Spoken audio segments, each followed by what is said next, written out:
जरथुस्त हंसता हुआ पैदा हुआ। सारी मनुष्य जाति के इतिहास में एक व्यक्ति जरूर महत्वपूर्ण है बात, जरथुस्त हंसता हुआ पैदा हुआ होगा क्योंकि वो परमात्मा को जानता हुआ पैदा हुआ। मां उसका जीवन नहीं थी, परमात्मा उसका जीवन है। लेकिन मैं मानता नहीं कि यह घटना ऐतिहासिक होगी, यह तथ्य नहीं हो सकता। यह केवल जरथुस्त्र के संबंध में एक प्रतीक है कि जरथुस्त्र परमात्मा को जानता ही पैदा हुआ। इस बात को कहने के लिए कहा कि हंसता हुआ पैदा हुआ। हम तो रोते ही पैदा होते हैं और रोते ही मरते हैं। हम तो रोते पैदा हों और हंसते मर जाएं तो भी बहुत। जरथुस्त्र हंसते पैदा हुआ, हंसते मरा। वो परम जीवन की कल्पना है। जीवन एक उत्सव ही उत्सव है। मां के पेट में बच्चा श्वास नहीं लेता, पैदा होने के 2-3 मिनट के बाद श्वास लेता है। ऐसे ही जब ध्यान की अवस्था आती है तब तुम परमात्मा के गर्भ में प्रवेश कर रहे हो। फिर श्वास बंद हो जाती। जब मां ही काफी थी श्वास लेने को, तो क्या तुम सोचते हो परमात्मा काफी नहीं श्वास लेने को? वह पर्याप्त है। बूंद सागर में समा गई, अब अपनी क्या चिंता है? परमात्मा में प्रवेश होते ही तुम्हारी श्वास बंद हो जाती, क्योंकि उसकी श्वास तुम्हारे भीतर बहने लगती। सद्गुरु के समक्ष भी यह घटना कभी कभी घटेगी, क्योंकि ध्यान बंध जाएगा। सद्गुरु के पास ध्यान न बंधे तो और कहां ध्यान बंधेगा? सद्गुरु के पास सुरताल न मिले तो और कहां सुरताल मिलेगा? एक जुगलबंदी बंध जाती। सद्गुरु तुम्हारे भीतर श्वास लेने लगता है। इसलिए मीरा ऐसा हो सकता है, तो कहती तुम्हें देखा तो सांसें रुकी ही रही। सांस रुक सकती ध्यान में। ध्यान किसी भी कारण से हो जाए। एक गुलाब के फूल को देखते देखते ध्यान हो जाए, सुबह के सूरज को उगते देखते ध्यान हो जाए, एक पक्षी आकाश में उड़े और ध्यान हो जाए, तो भी श्वास रुक जाएगी। जब भी ध्यान होगा श्वास रुक जाएगी। इसका एक बहुत दुष्परिणाम हुआ इस अनुभूति का। कुछ लोग सोचने लगे कि अगर श्वास रुक जाए तो ध्यान हो जाए। तो योगी श्वास रोकने की कोशिश करते, वह निपट मूढ़ता है। ध्यान होने से जरूर श्वास रुक जाती, मगर श्वास रोकने से कोई ध्यान नहीं होता।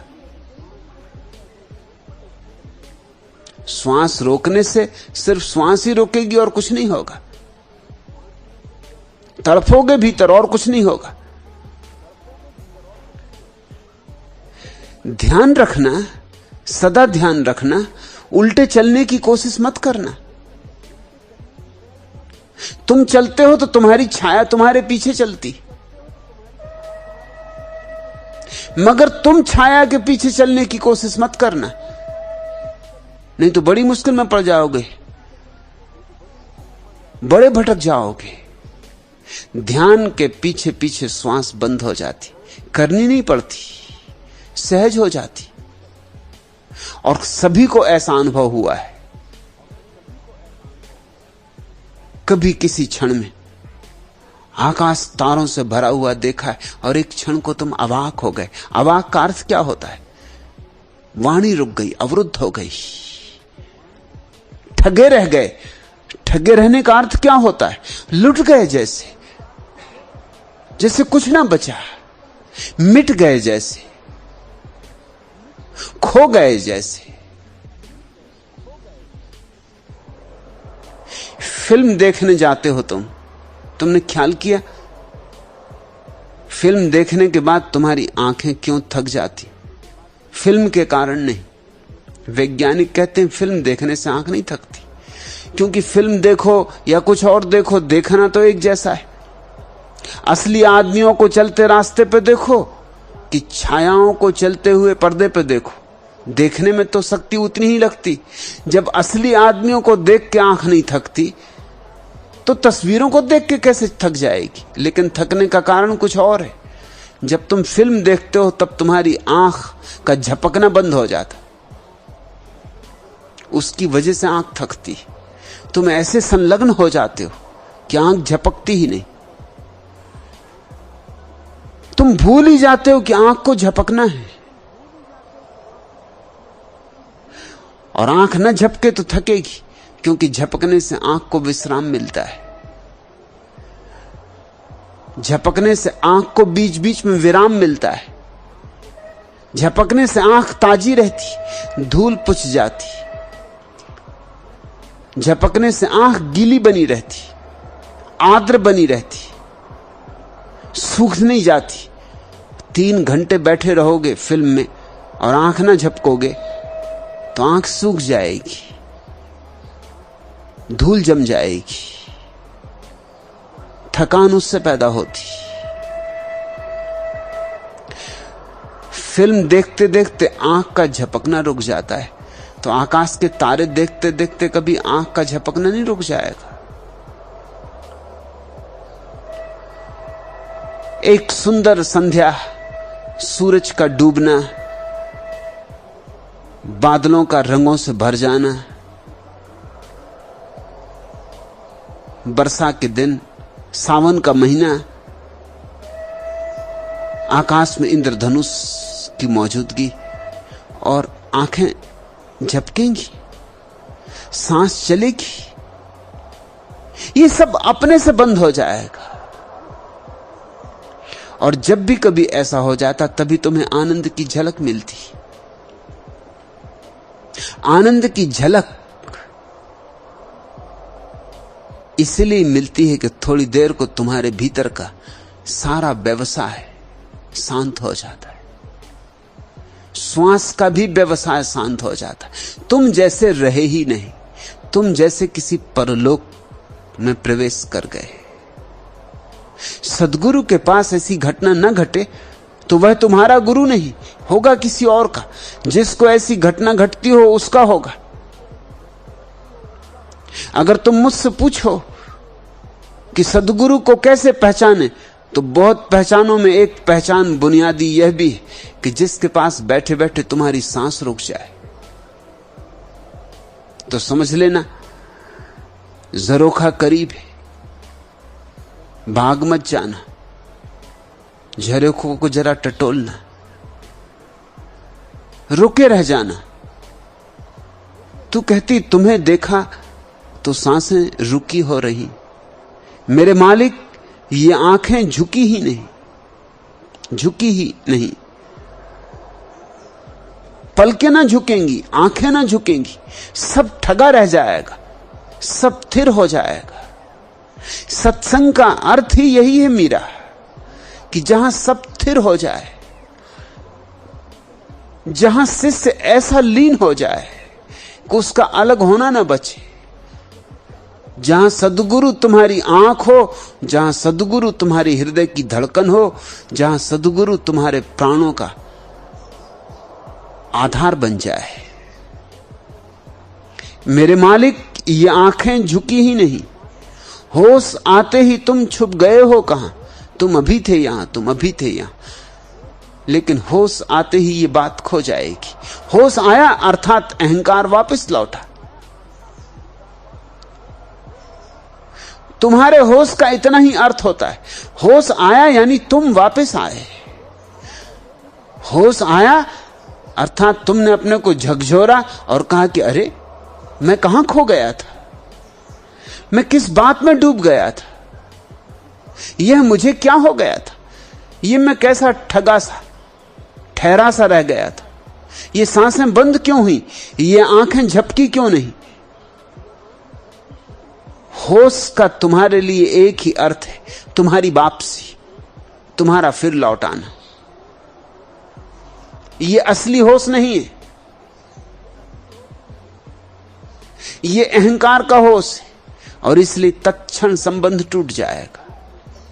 सद्गुरु से भी, सौंदर्य से भी, सत्य से भी, आनंद से भी, परमात्मा से भी तत्क्षण संबंध टूट जाएगा।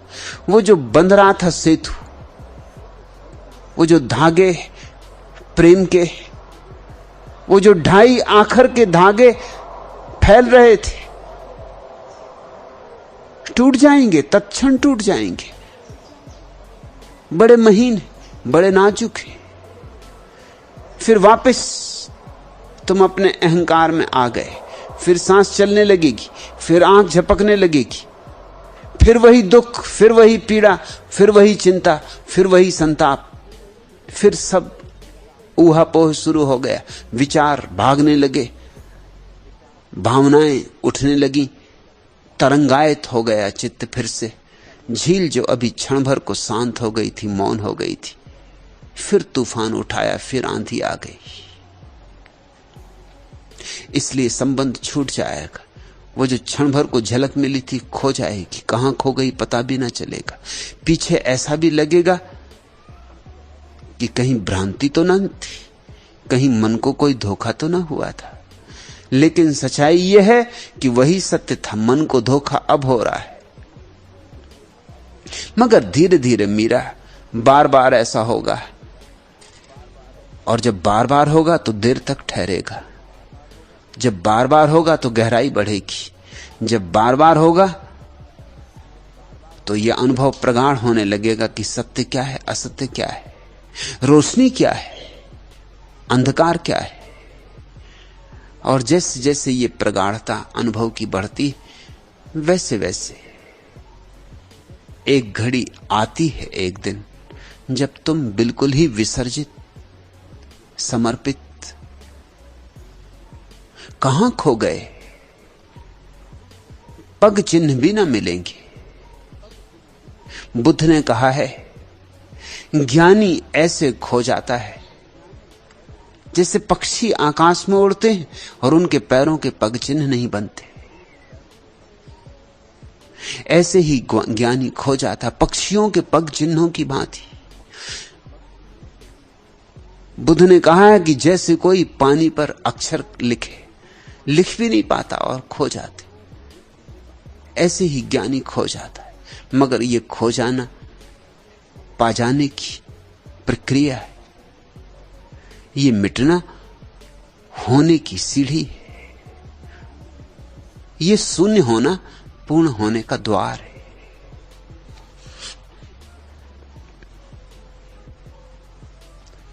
दूसरा प्रश्न,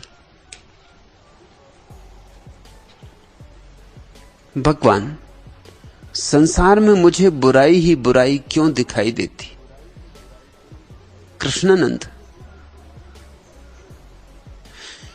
संसार तो दर्पण है।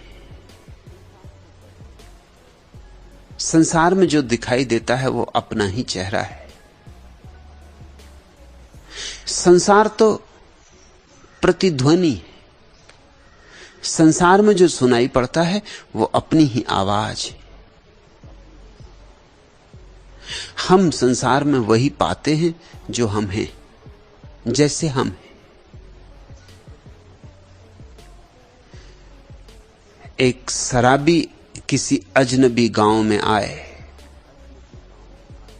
आते ही शराब घर का पता पूछेगा।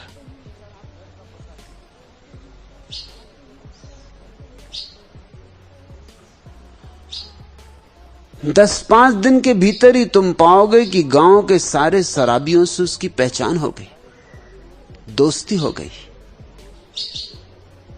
जैसे गांव में कोई और रहता ही नहीं।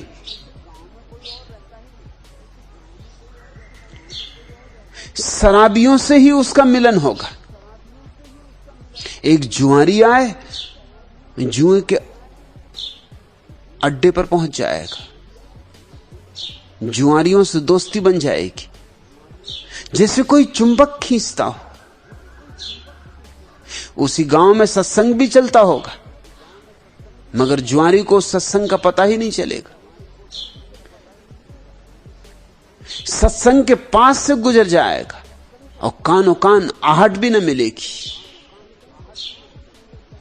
फिर उसी गांव में कोई सन्यासी आए, उसे पता भी न चलेगा कि गांव में कोई शराब घर भी, कि गांव में कोई जुआरी भी रहते। ज़ेन फकीर रिंझाई कंबल ओढ़कर बैठा था, देखता था पूर्णिमा का चांद। साधारण रात न थी, असाधारण थी, और भी असाधारण थी क्योंकि इसी पूर्णिमा की रात्रि को, इसी वैशाख की पूर्णिमा को बुद्ध को ज्ञान उपलब्ध हुआ था। इसी पूर्णिमा की रात को बुद्ध पैदा हुए। इसी पूर्णिमा की रात उनके जीवन में भी चांद उतरा, प्रकाश उतरा, और इसी पूर्णिमा की रात्रि वे महापरिनिर्वाण में प्रविष्ट हुए। उन्होंने देह छोड़ी। रिंझाई बैठा है, सर्द रात, कंबल ओढ़े, देखता है चांद को। आनंद विभोर है, मग्न है, सांसें उसकी बंद रही होंगी, आंखें एकटक चांद को देखती होंगी। इस चांद ने जैसे बुद्ध को उसे बहुत बहुत याद दिला दिया है। तभी एक चोर उसके झोपड़े में घुस आया। रिंझाई ने चोर को देखा,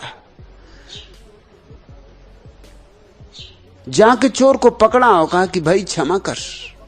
चोर तो बहुत घबराया, क्षमा तो उसे मांगनी चाहिए। वो तो छूट के भागने लगा। रिंझाई ने कहा रुक, ऐसे मत जा, खाली हाथ जाएगा तो मैं जिंदगी भर दुखी रहूंगा।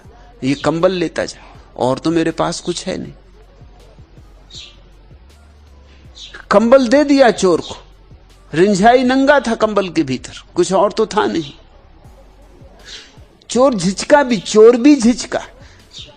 इस प्यारे फकीर से इसका कंबल ले लेना और इसको नंगा छोड़ जाना इस ठंडी रात में। उसने नानुच की, लेकिन रिंझाई ने कहा कि नहीं मानूंगा, मुझे बड़ा दुख होगा। और ये कोई बात हुई?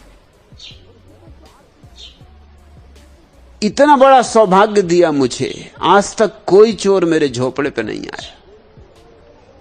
चोर जाते हैं धनपतियों के घर, तूने मुझे धनपति बना दिया। चोर जाते हैं राजाओं सम्राटों के घर, तूने आज मुझे राजा और सम्राट होने का मजा दे दिया। तूने जो मुझे दिया है वो बहुत ज्यादा है, कंबल तो कुछ भी नहीं। आज लग रहा है कि हम भी कुछ। चोर इधर भी आने लगे। तू देख, ले जा, और आगे से ख्याल रख, ये कोई ढंग नहीं, ये कोई शिष्टाचार है। अरे 2-4 दिन पहले खबर करता तो हम कुछ इंतजाम कर लेते। दोबारा जब आए तो 4 दिन पहले एक पोस्ट कार्ड ही डाल देना, कुछ तेरे लिए आयोजन कर लेते। इतने दूर तू आया गांव से सर्द रात्रि में। एक कंबल ही दे रहा हूं, मेरी आंखों में आंसू हैं, ना ही मत कर। ऐसे आदमी को क्या ना ही करो, क्या हां भरो। चोर तो कुछ किम कर्तव्य विमूढ़ हो गया, उसकी तो समझ में नहीं आया। बहुत देखे थे उसने लोग, बहुतों घरों में चोरी की थी, बहुत बार पकड़ा भी गया था, मगर यह आदमी अनूठा था। यह आदमी पहली दफे मिला था।